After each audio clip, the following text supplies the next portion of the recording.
But those taxpayer dollars might have gone in part to terrorists. Let's bring in Small Business Administrator Kelly Loeffler. Administrator Loeffler, are you having to go loan by loan? You said in 48 hours you found $1 million of fraud. How do you do this investigation?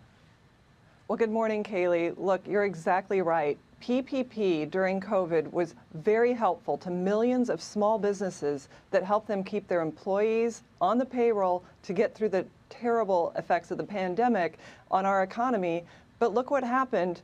We see the exploitation by these criminal rings of people exploiting welfare programs. This is what happens when you have a socialist welfare state that the Democrats want to protect, is that the small businesses who needed the money didn't get it. And we found out now at the SBA, and just looking at this for 5 days, that $2 million in COVID loans went to these fraudulent individuals that have been indicted.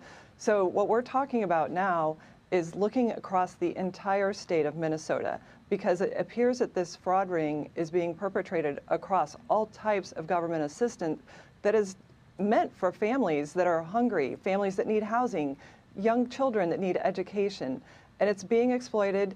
And look, the fraud is well known because the Minnesota legislature, an independent oversight committee, called it out years ago. Governor Walz looked the other way because he was benefiting his constituency, and now it's on the backs of hardworking taxpayers to pay it, which includes our small businesses, who are some of the biggest taxpayers in this country. I want to ask you about this, and I mentioned this in my open, but let's pull it up. The pages of the New York Times. And here you see they clearly denote the first public signs of a major problem in the state's service system started in 2022 when federal prosecutors began charging defendants in connection with the program. Merrick Garland, Attorney General for the Biden administration, called it the country's largest pandemic relief fraud scheme. That was 2022. Did your predecessor in the Biden administration pursue this? Because if I heard DOJ was looking into this at SBA, I would have looked into it as well. No, Kaylee, and that's what's troubling. When I came into the SBA on day one, I said we will have a zero tolerance policy on fraud. And so from day one, we've gone back to COVID-era loans that were forgiven under the Biden administration that had hold codes for fraud, for potential fraud.